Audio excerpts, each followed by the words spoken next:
எல்லாருமே எதிர்பார்த்துக்கிட்டு இருந்த நம்ம எஸ்டிஆரோட அரசன் படத்துக்கு உண்டான ப்ரோமோவை இப்ப ரிலீஸ் பண்ணிருக்காங்க. தனுஷன் நடிக்கிறீங்க சார், பெர்ஃபார்மன்ஸ் சூப்பரா பண்ணுவாப்ல. இந்த படம் வட சென்னை படத்தோட கனெக்ட் ஆக போதான். தேங்க்ஸ் பா.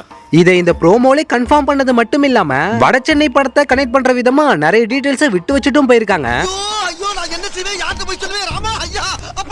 எப்படி இந்த ஒரு படத்தை கனெக்ட் பண்ண போறாங்க அப்படின்னு தெரிஞ்சுக்கணும்னா ஃபர்ஸ்ட் ப்ரோமோவை நல்லா புரிஞ்சுக்கணும். ப்ரோமோவை ஆரம்பிக்கும் போதே டைரக்டர் நெல்சனுக்கு தேங்க்ஸ் கார்டு போட்டு ஆரம்பிக்கிறாங்க.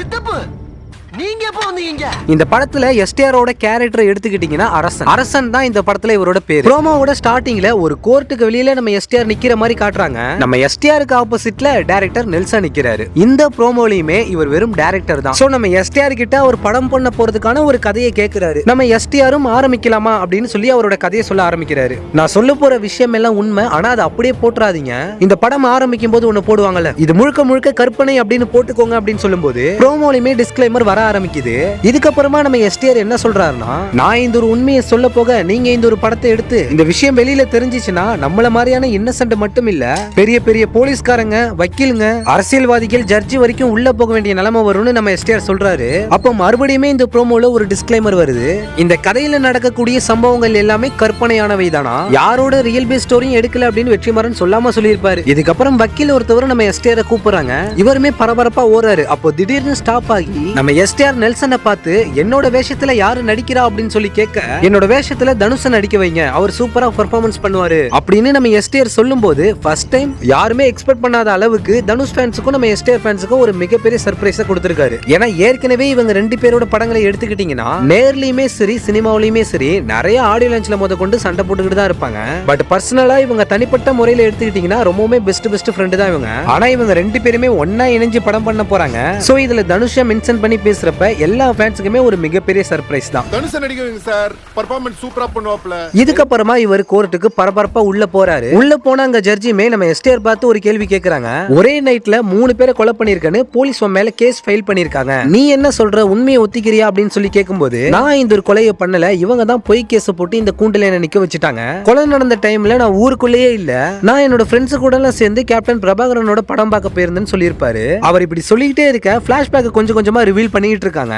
பிளாஷ்பேக்ல நம்ம எஸ்டிஆர் கையில கத்தி வச்சுக்கிட்டு மீசதாடி எதுவுமே இல்லாம வெறும் ஃபங்க் மட்டும் வச்சுக்கிட்டு உடம்பு முழுக்க ரத்த கரையோட யாரையோ கொலை பண்ணிட்டு வர மாதிரி காட்டுவாங்க. சோ இதுல இருந்தே தெரியுது நம்ம எஸ்டிஆர் தான் அந்த 3 கொலையும் பண்ணிருக்காருன்னு. பட் ஆனா கோர்ட்ல வந்து இவர் போய் சொல்லிட்டு இருக்காரு. பட் ஆனா கோர்ட்ல ஜட்ஜி கிட்ட நான் எந்த தப்பும் பண்ணல, என்ன விட்டுடுங்க அப்படின்னு சொல்லியிருப்பாரு. அப்போ மறுபடியுமே பிளாஷ்பேக்ல அண்ணனை யார வெட்டிட்டாங்கடா அப்படின்னு சோ ஒரு 10 பேர் கொண்ட கும்பல் நம்ம எஸ்டிஆர் தேடிட்டு வர, சோ நம்ம எஸ்டிஆரும் திரும்பி பார்க்கும்போது ஒரு ஃப்ரேம் வைப்பாங்க. அதுல an untold tale from the world of வட சென்னை அப்படிங்கிற மாதிரி மென்ஷன் பண்ணிருப்பாங்க. சோ இதுல இருந்தே தெரியுது இந்த ஒரு படம் வட சென்னை படத்துல வரக்கூடிய ஒரு இன்னொரு பார்ட்ஸ் தான். சோ வட சென்னை அப்படிங்கிற கான்செப்டை எடுத்துக்கிட்டாலே நம்ம தனுஷ் அன்பு கேரக்டர் இந்த படத்துல வருமா, ராஜன் குரூப்ஸை இந்த படத்துல பார்க்க முடியுமா அப்படின்னு கேட்டா கண்டிப்பா இந்த ஒரு படத்துல பார்க்க முடியும். ஆனா வட சென்னை அப்படின்னு சொல்றோம்ல, அது முதல்ல ஒரு சின்ன ஏரியாவே கிடையாது. வட சென்னை அப்படின்னு எடுத்துக்கிட்டீங்கன்னா பல ஊர்கள் பல ஏரியாக்கெல்லாம் இருக்கு. சோ ஈஸியா இந்த படத்துல தனுஷை கொண்டு வராங்களா அப்படிங்கறதெல்லாம் முடியாது. ஏன்னா வட சென்னை படத்தை எடுத்துக்கிட்டீங்கன்னா தனுஷ் அன்பு அப்படிங்கிற கேரக்டர்ல ஒரு குறிப்பிட்ட அவங்களோட ஊர்ல தான் இருப்பாரு. சோ அதே போலதான் வட சென்னையில இன்னொரு பார்ட்ல நம்ம சிம்பு இருக்காரு.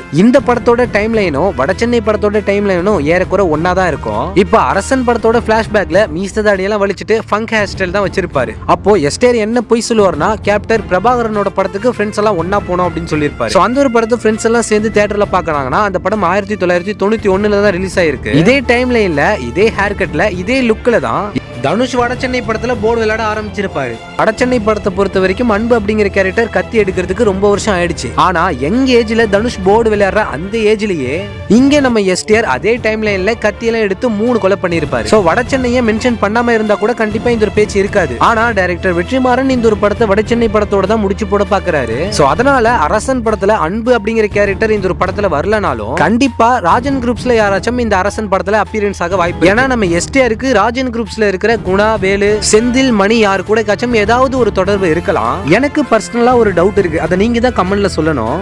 எஸ்டிஆர் வந்து ஒரு 3 பேரை நைட்டோட நைட்டா கொண்டுட்டு உடம்பு முழுக்க ரத்தத்தோட கையில ஒரு கத்தி வச்சுட்டு ஒரு ஏரியாக்குள்ள போவாரு. சோ எனக்கு என்ன டவுட்னா, அந்த ஏரியாவை பார்க்கும்போது நம்ம தனுஷோட வட சென்னை படத்தோட ஏரியா மாதிரி தான் இருக்கும். சோ அது மட்டும் இல்லாம அவர் கையில யூஸ் பண்ணக்கூடிய கத்தியுமே நம்ம ராஜனை கொல்றதுக்கு யூஸ் பண்ண கத்தி மாதிரி தான் இருக்கும். கூடவே அந்த நைட்ல ஒரு 10 பேர் எஸ்டிஆரை தேடிட்டு வருவாங்க. யாரோ வெளியூருக்காரன் நம்ம ஊருக்குள்ள பூந்து அண்ணனை சிதில் விட்டுட்டானு அவரை தேடிட்டு வரவங்க பேசிட்டு வருவாங்க.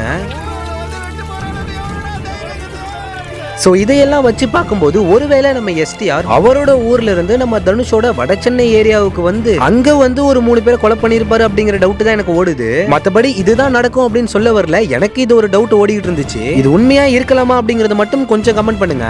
அடுத்ததா சொல்லணும்னா இந்த படத்தோட மியூசிக் தான். வடசென்னை அப்படிங்கிற படத்தை எடுத்துக்கிட்டாலே நம்ம சந்தோஷ் நாராயணோட மியூசிக் தான் அங்க நின்னு பேசும்.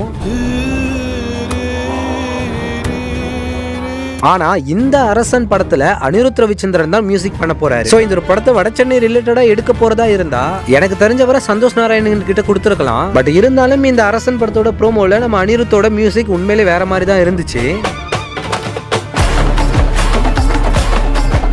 சோ வெற்றிமாறன் வடசென்னை படத்தை வச்சு நிறைய பிளான் பண்ணிருக்காரு. சோ தளபதி விஜய் ஒரு பக்கம் சினிமா விட்டு போயிட்டாரு. சோ தல அஜித்துமே அவரோட ரேசிங்காக சினிமா கரியரை டோட்டலா ஸ்டாப் பண்ண பாக்குறாரு. இந்த சமயத்துல தனுஷோட படங்களும் சரி, நம்ம எஸ்டிஆரோட படங்களும் சரி, அடுத்தடுத்து இவங்க 2 பேரும் கால் ஷீட் கொடுக்கக்கூடிய படங்கள் எல்லாம் அவங்க சினிமா கரியரை டவுன்ல கொண்டு போய் இப்ப சிவகார்த்தியனை ஒரு இடத்துல கொண்டு வர பாக்குறாங்க. பட் இந்த ப்ரோமோ ரிலீஸ் ஆனதுக்கு அப்புறமா இவங்க 2 பேரோட மார்க்கெட்டுமே பழைய மாதிரி இவங்களோட ரசிகர்கள் எல்லாம் ஒரு பீக் நிலைமைக்கு வருவாங்க அப்படிங்கிறது நல்லாவே புரிஞ்சு போச்சு.